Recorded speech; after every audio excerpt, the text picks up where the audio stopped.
All right, so today we're talking about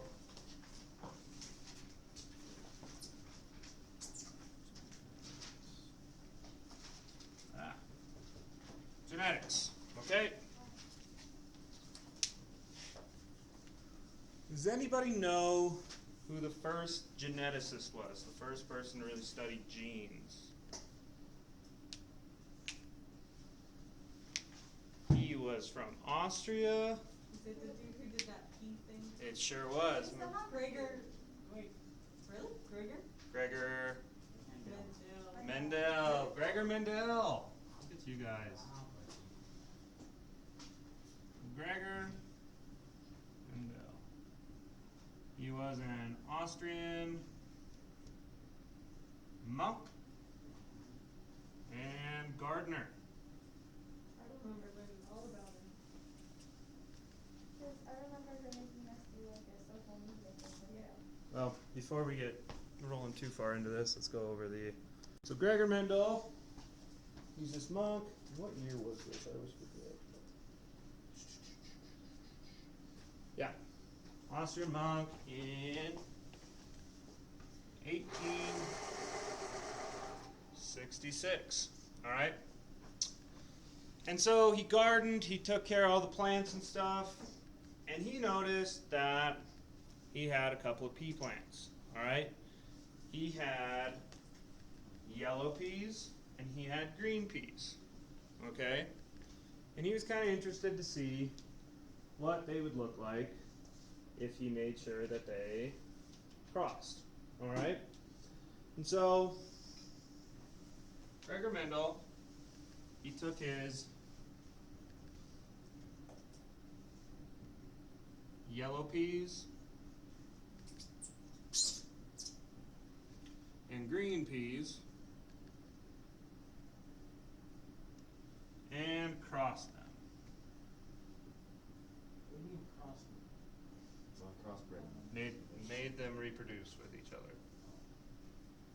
All right. Okay. And so, what we would call them, the original plants,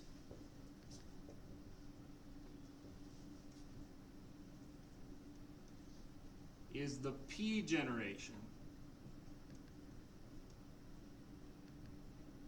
Okay, and P stands for parental.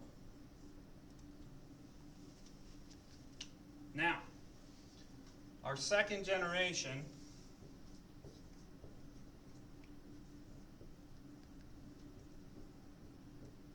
is called F1. And that stands for first filial. Okay, first filial generation. All right, so when we crossed these plants, the yellows and the greens, what did the offspring look like? Anybody got a guess? What did that first generation look like? Green peas. What? They were just green peas. So we're saying they're all just green. Anybody else? Light green. They were actually all yellow. Okay? So we had all yellow peas in that first generation. All right? Now, after F1, Mendel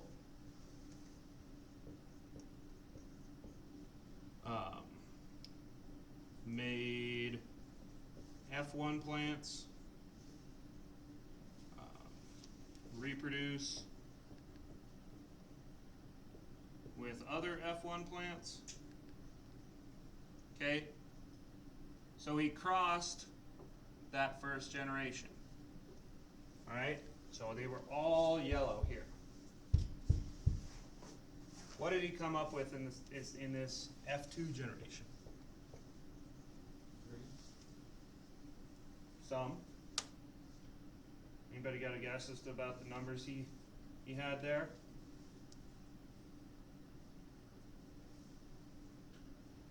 he had about a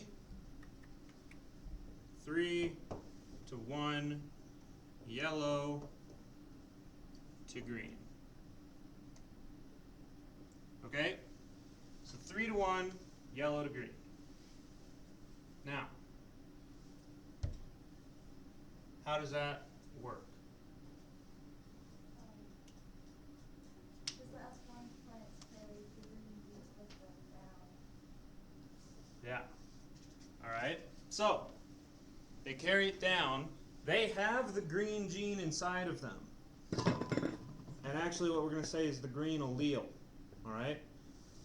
Alleles, and that's something we should probably establish, is some vocabulary for all of this. Alright? So, genes, again, these are pieces of DNA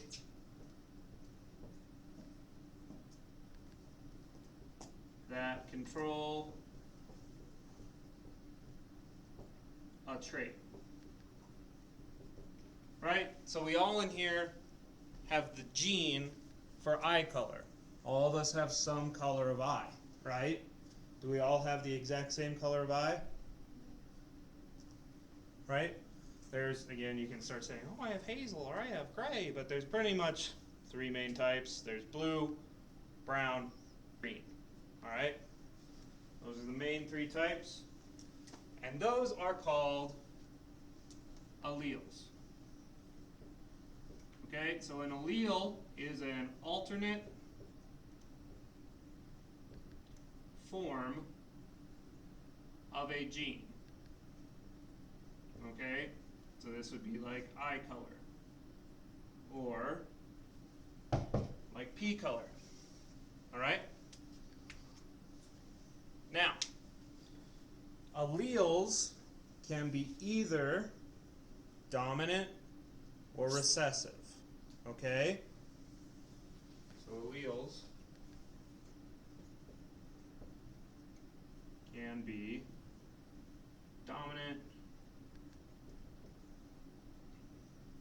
or recessive. Alright? And so what does dominant and recessive mean? Basically, oh, you go ahead. Okay, so dominant is it's stronger than recessive, so dominant is probably gonna show up more than recessive will. So yeah, And with the results.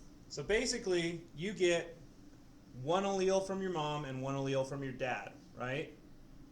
And that combined, so you have 2 sets of everything. So, with alleles, alright, there's a dominant allele and a recessive one, and sometimes there's more, like when you talk about eye color, brown is the most dominant, then it's green, and then it's blue, okay? So, to show dominant trait, okay, all you need is 1 dominant allele out of 2.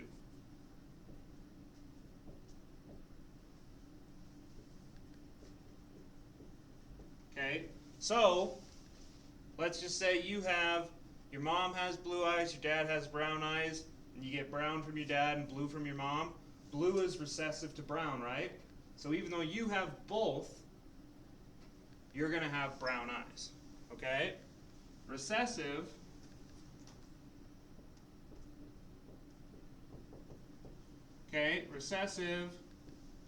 need 2 recessive alleles to show recessive traits. Okay? So are there any questions about dominant and recessive right now? So, yeah. Won't eventually, in a really, really long time from now, wouldn't there only be brown eyes? Kind, I mean, potentially. I could see what you're saying there, is that like eventually it gets, Because wouldn't it knock out all the colors? well, it doesn't really knock them out. Well, yeah, there's still a gene in you But both, so let's just say, well, give me, because two people can have brown eyes, okay? But if they both have that, like, blue-eyed, okay, so like where I said you get a brown eye from your dad and a blue eye from your mom, right? And then let's say there's another person that got brown eyes from their dad and blue eyes from their mom, and then those two people have a kid, even though they both have brown eyes, if they both give that recessive one, the blue-eyed one, the kid would have blue eyes. And we'll talk about that. That'll make more sense when we start talking about Punnett squares. Okay? Better markers. All right. Can I erase that side over there? All right. But anyway, so we've got alleles, different types of alleles, whether they're dominant or recessive. All right. Now, got a few more vocab things to go through, and it's going to seem like a lot, but it'll make a lot more sense in the long run. All right, so we've got these things called a genotype, okay? And so a genotype, oh, and one thing I should mention here, dominant alleles are shown with a capital letter. These ones shown with a recessive or a lowercase letter. Blech. Okay, so dominant always capital, recessive always lowercase. All right. So a genotype. This is going to be your combination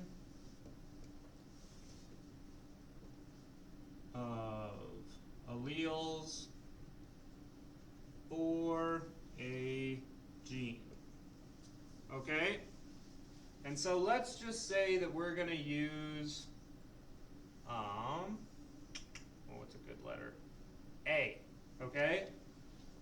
A is going to represent whatever gene we have. All right? So A would be the dominant version.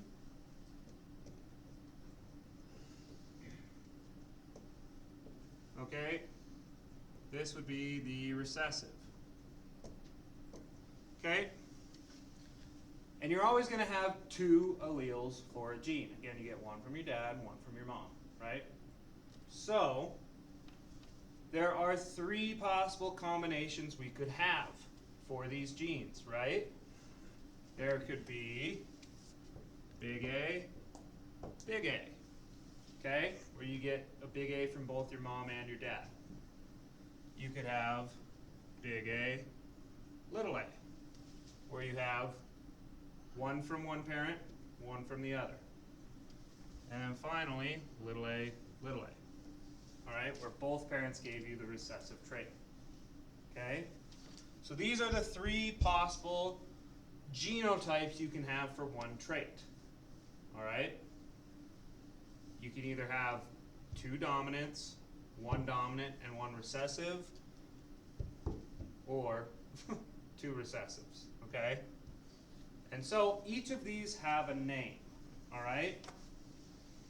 So the prefix homo means the same, okay? So if you have two things that are the same and they come from a zygote, okay, that's called homozygous, all right? So right here, homozygous, okay, but this would also be homozygous, right? The two little a's.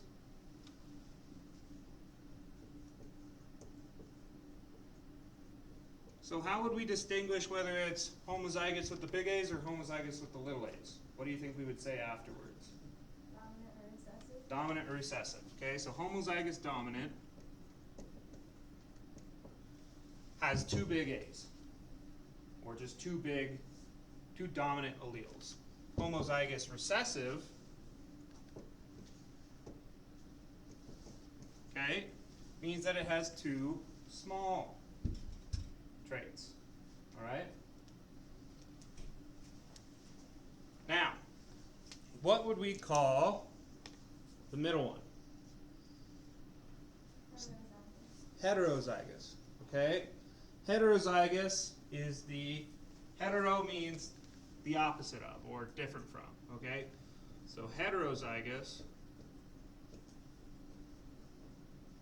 Okay, and you don't have to say heterozygous dominant or heterozygous recessive because heterozygous just means it has one from each. Okay?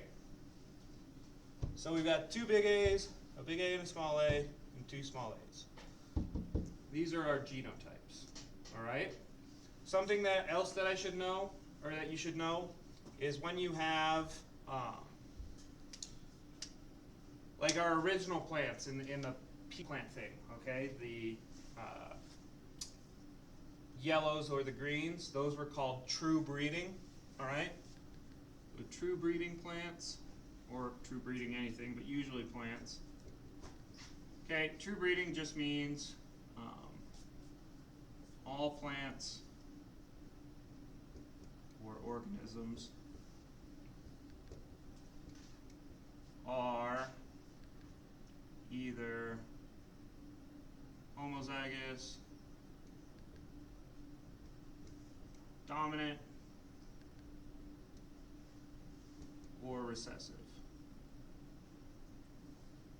Okay, and so true breeding, we had true breeding yellow plants and true breeding green plants. Okay, when we crossed them, we made a hybrid. Okay, so a hybrid is going to be an organism from true breeding parents.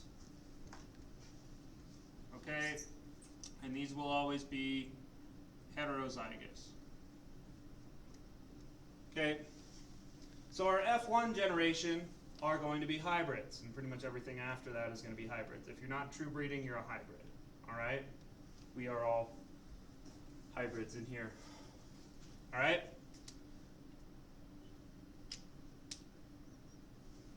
There are people over time that have attempted to be true breeding.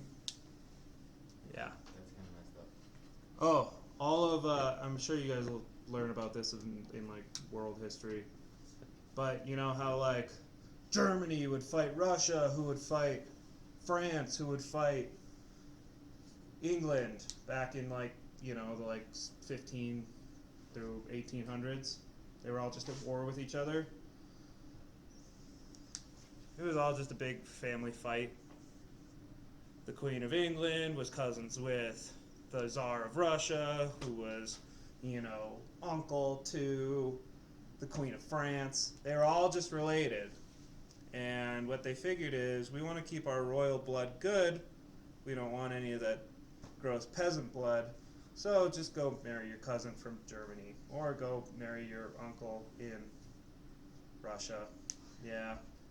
That's why a lot of them, and we'll learn more about this, went crazy and had horrific genetic diseases. Because most genetic diseases are recessive, and as long as you're mixing in a lot of good genes, you can usually hide those bad recessive traits. But when your family tree is more of the family pole, you don't hide them so well. I don't know if any of you guys did this one disease. I don't think I read anybody who did.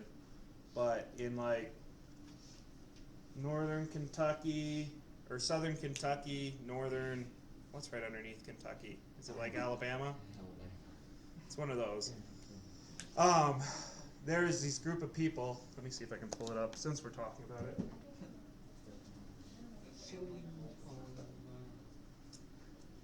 Pause this so they don't have. And so that's our genotype. Our genotype is what your genes actually show. Okay, so Evan has a different genotype than Caden, and has a different genotype than Tyson. All right, everybody has different genotypes. Now, a lot of us have the same phenotypes.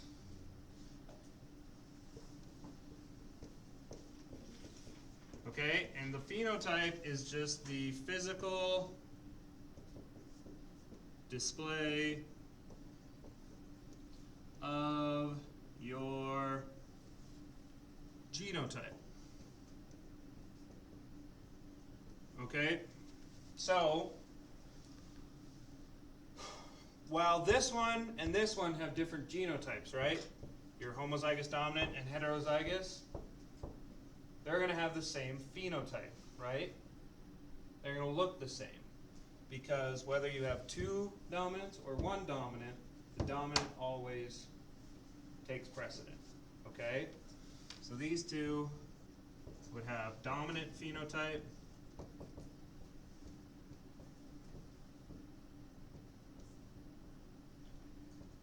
this would be the recessive phenotype.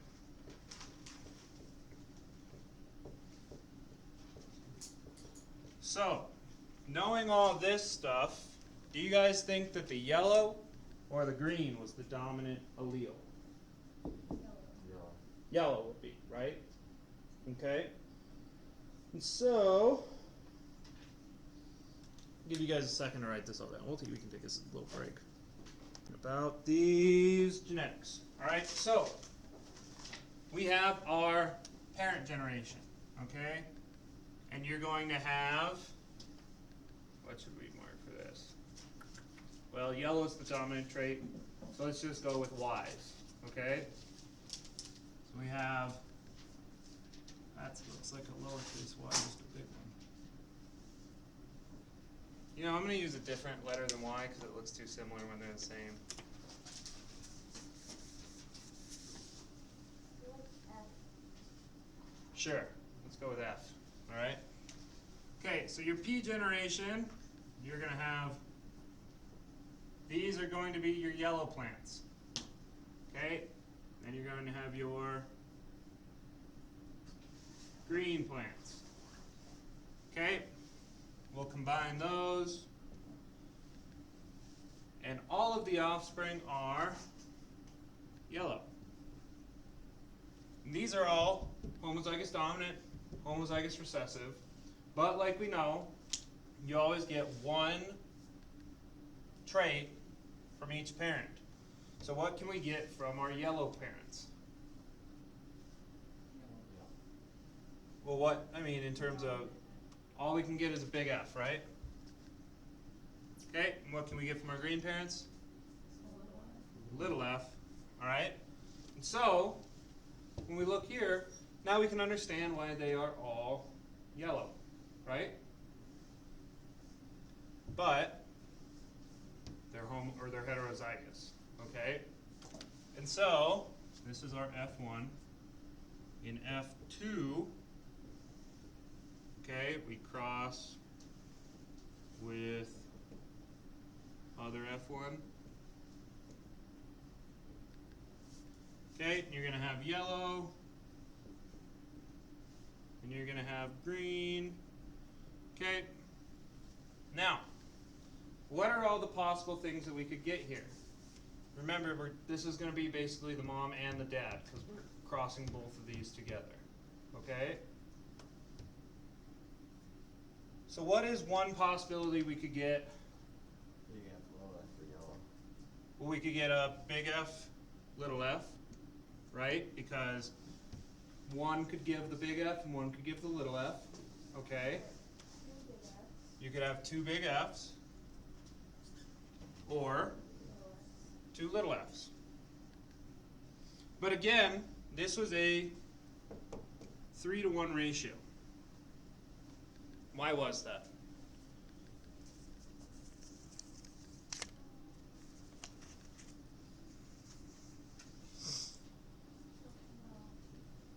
And this has to do with, There's two heterozygous.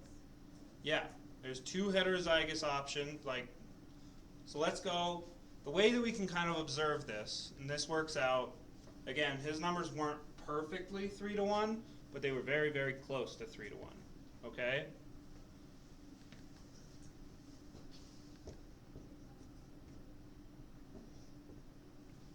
You can use a Punnett square to kind of figure this out, okay?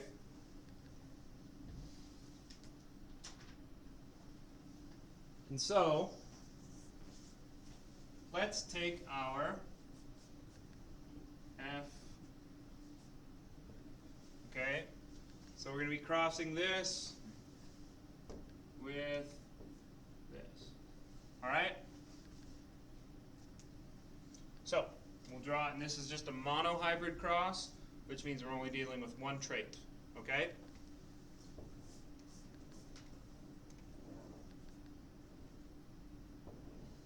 Now, not that it matters for this, but you always put, when you do one of these, you always put the male on top, okay? On top, and the female's on the side. Now, granted, doesn't really matter since we're dealing with two heterozygous things. So we'll put a big F over this one, and a little f over that one, okay? We'll put a big F over this one, and a little f over that one. All right? And so, all we have to do is fill this in, okay?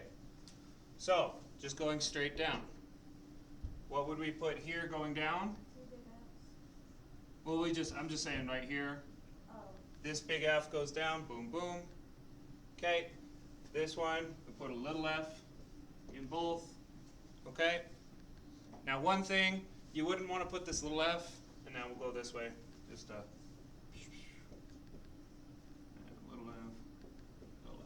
Okay, you would never want to put the little f in front of the big F. The big F always comes first. The dominant allele always comes first in a genotype, all right? So, this is what this would look like, this cross, all right?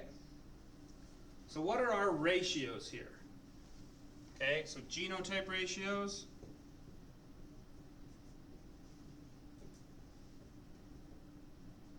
Okay, how many homozygous dominant do we have?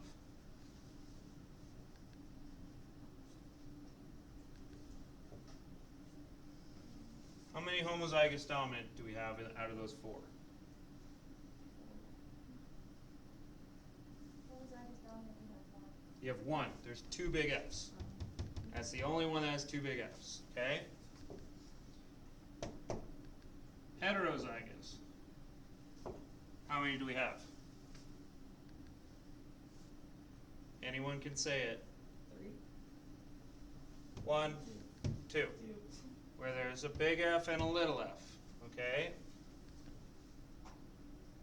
I hope you guys can get this one. How many homozygous recessives do we have? 1, just the 1, right? And so our genotype ratio is 1 to 2 to 1. Okay? Now we have to make a phenotype ratio. Okay?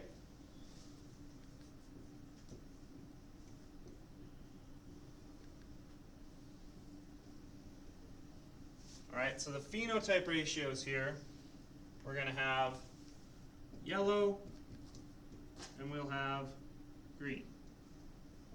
Okay? If it has a big F in it, we know that it's going to be yellow, right? So, how many of these will be yellow?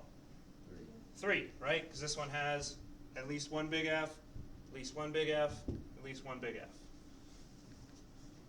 And to be green, you need 2 small f's. We got 1 of those. Okay? So again, we have a 3 to 1 ratio of yellow to green, but we've got a 1 to 2 to 1. Alright? Now does everybody understand if we were to do this with these, when we make these, I can draw a quick one of those. Big F, little f. Okay, fill down.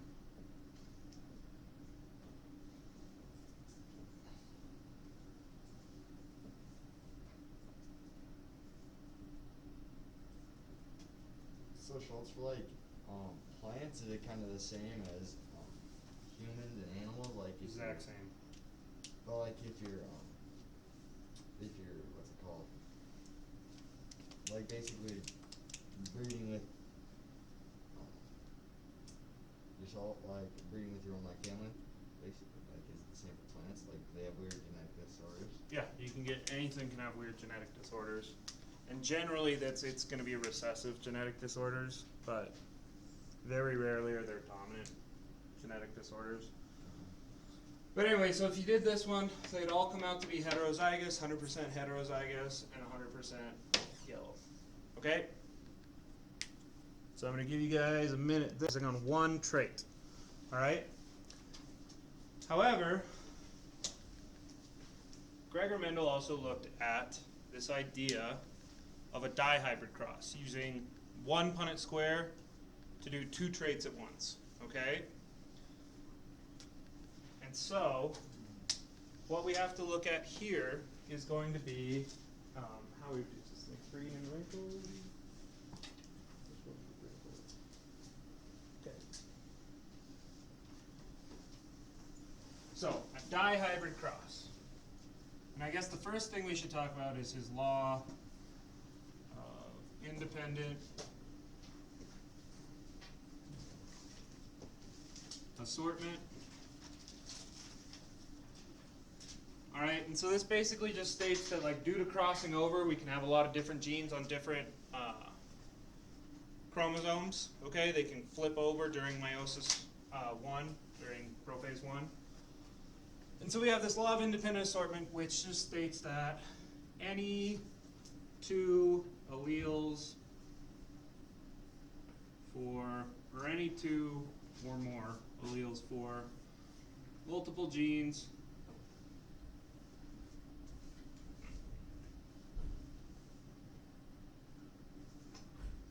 can occur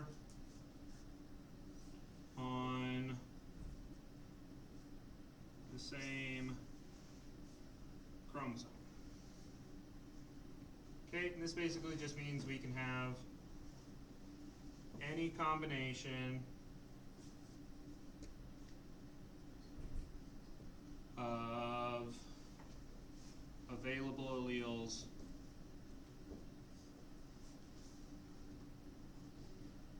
in offspring. Okay, so what we're going to be looking at, again, we're going to go back to his original P generation cross, okay, where he had the true breeding plants. And the things that we're going to be looking at are going to be color, okay, and so we'll do a big Y for yellow, little y for green, and we're also going to be looking at P shape, okay, and we'll do a big R, even though I know it starts with a W, R is easier to see. Big R for wrinkled, okay, because some P's kind of have that wrinkled shape, and then the recessive one is smooth. Okay? And so our original plants looked like this. Big Y, big Y, big R, big R. Remember, for each trait you have two alleles, right? We're looking at two separate traits. P color, P shape. And we're going to cross those with little y, little y, little r, little r. Okay? And so, instead of a 2x2 box, we're going to need a 4x4. Alright?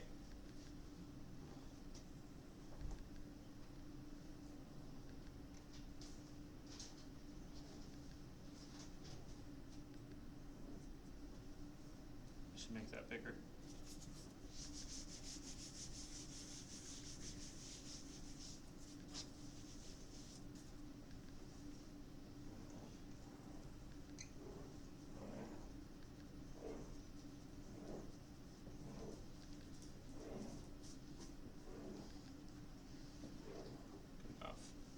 Okay, so we need to have one of these and one of these for each one. Okay? And this is easy on this first cross, right? Because they're all going to have, on the top, let's put our dominant one. you're going to have a big Y. And what else do you have in this box? A big R. Okay, so big Y, big R. But since they're all there, big Y, big R, big Y, big R, big Y, big R. And over here, all of them would be little y, little r. Okay? So you can see that, how these will look. And then you just fill this in. Big Y, little y, big R, little r. Big Y, little y, big R, little r.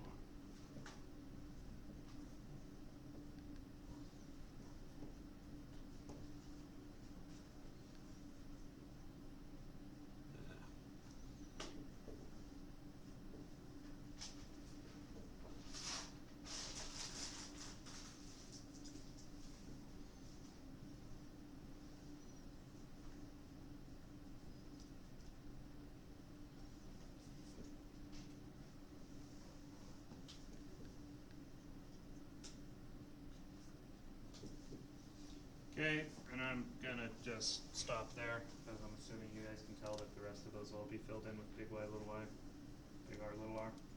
Okay, and so these would have 100% heterozygous phenotype for both, and it would also have 100% yellow shade or yellow color wrinkled shape, right? Everybody got this? But then he crossed these, okay? So the new one that we're going to be looking at is when we did this F1 cross.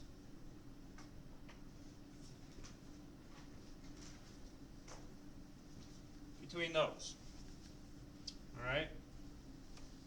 This is where it's going to get a little more confusing.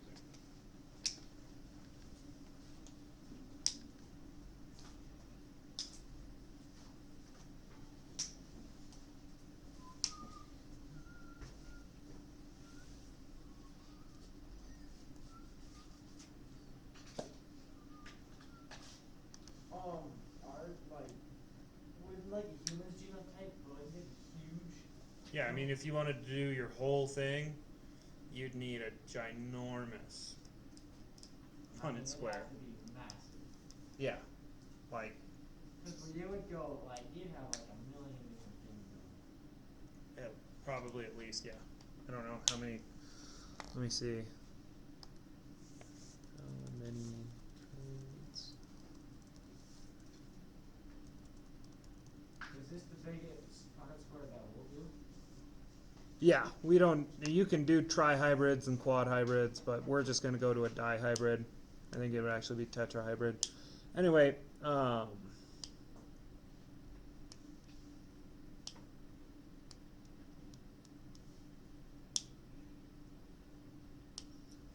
basically, they kind of figured it out. Genetic traits, not other traits.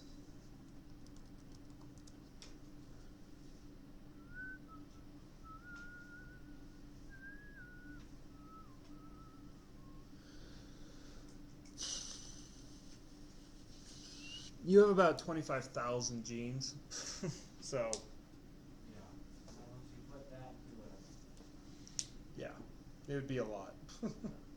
Okay, and so these are going to be our genotypes. You wouldn't even really make a genotype ratio here.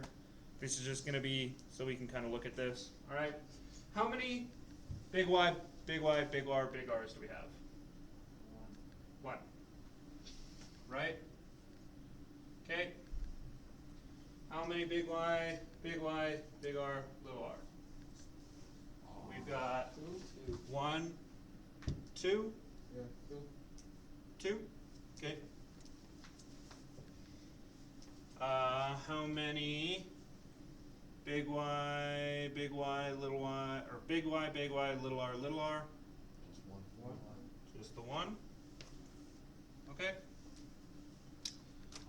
Big Y, little y, big R, big R. So 1, 2. Yep.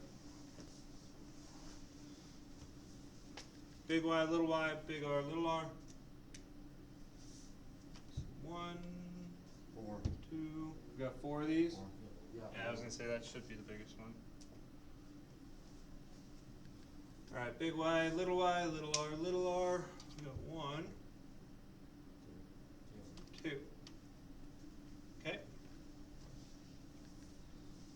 They're all diagonal from each other too. Yeah. Since they have one, so. little y, big R, big R. Just the 1, right? Yep. I was just gonna go 1, 2, 1 for the last of them. Yeah.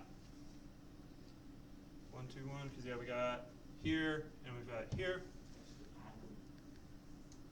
Okay, and so we can look at that. No, Schultz. Y. Oh yeah, there's only 1 there. Ugh.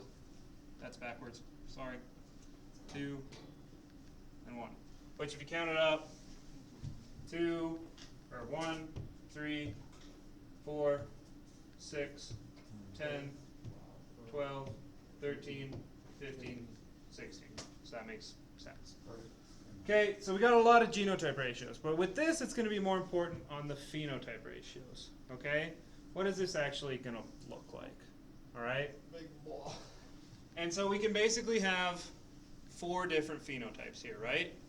You're going to have yellow and wrinkled. Okay, you're going to have yellow and smooth. You're going to have green and wrinkled. And you're going to have green and smooth. Okay?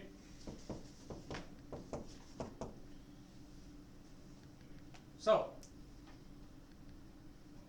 we need to look. Are yellow and wrinkled. These are going to be yellow and wrinkled, right? So we got 1, yellow and wrinkled. 3, yellow and wrinkled. 5, yellow and wrinkled. 9, right? Does everybody see that? Why those are that way? They each have at least 1 dominant from both. Okay, so we're going to have a 9 there. Okay, now yellow and smooth. So these are going to be ones that have at least 1 capital Y, but 2 little r's. Got 1, 2, 3. Okay? These are going to be ones that have 2 little y's and at least 1 big R. 2. Or 3, I guess. 1, Normal. 2, 3. Right? And then green and smooth has to be both little r's and little y's. Just the 1. Again, you can add that up. 9 plus 6 plus 1, 16. Right? And so, our phenotype ratio is a 9 to 3 to 3 to 1. Anytime you do a cross between 2 heterozygous things like that, it's going to always come out as a 9 to 3 to 3 to 1. Okay? Now, you can have a lot of different variation, and that's what we're going to do here. So, let's go ahead. I want you guys to do the first page, the third page, I guess, but the first page of the dihybrid crosses. And if you feel comfortable, you can keep moving on, but I want to wait, and we'll all do that one together. Okay? Again, this is just one of those things where practice kind of makes perfect. Yeah, just leave your phone. Punnett squares, as we've been going through, these can show us, all right, the thing we have to understand about Punnett squares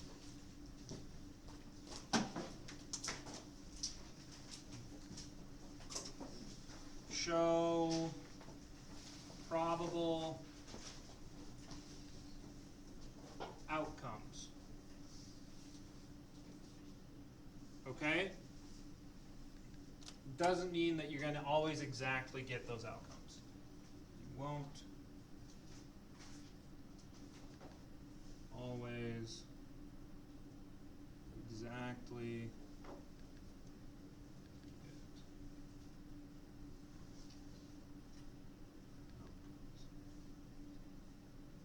okay? Especially if you look at small sample sizes, all right?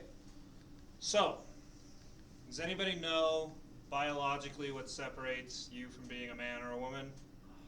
Your X and Y chromosomes. Your X and Y chromosomes, okay? From your dad, you got an X and a Y, right? So we'll just make a quick little Punnett square here. From your mom, X, and X. Okay?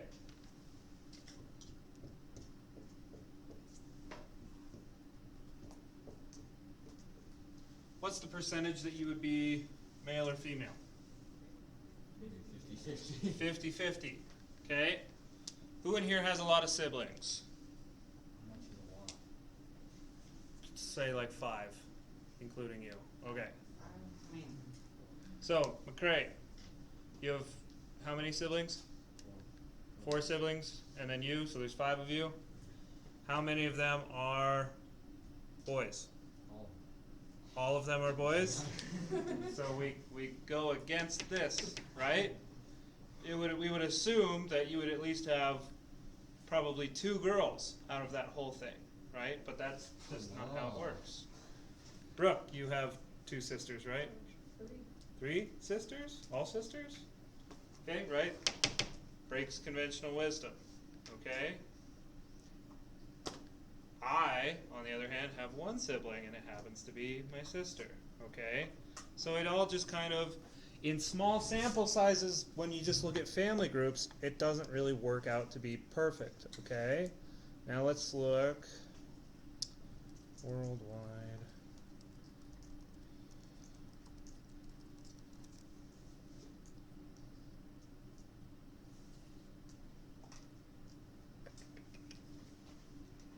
Yeah, so, oh, come on.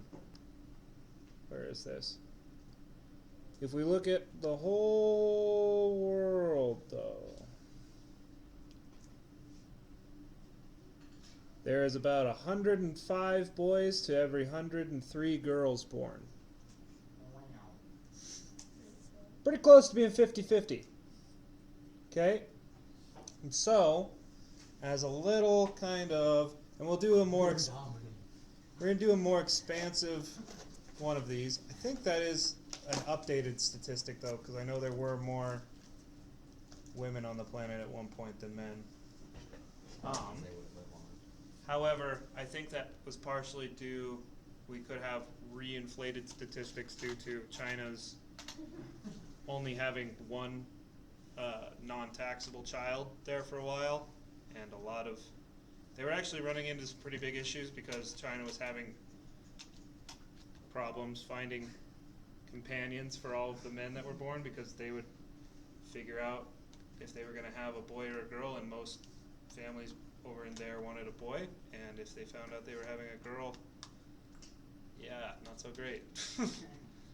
So, anyway, we're going to do a quick little example of this. I like the picture, I agree on that. Yeah, absolutely. You can actually, here's the thing, in this compound, You ever see people snap these? Dude, I'm so good at it. Just. I don't want to get Yeah. oh, this is Canadian. Okay. So, what I want you guys to do is I want you guys, just like the probability of being a boy or a girl, right?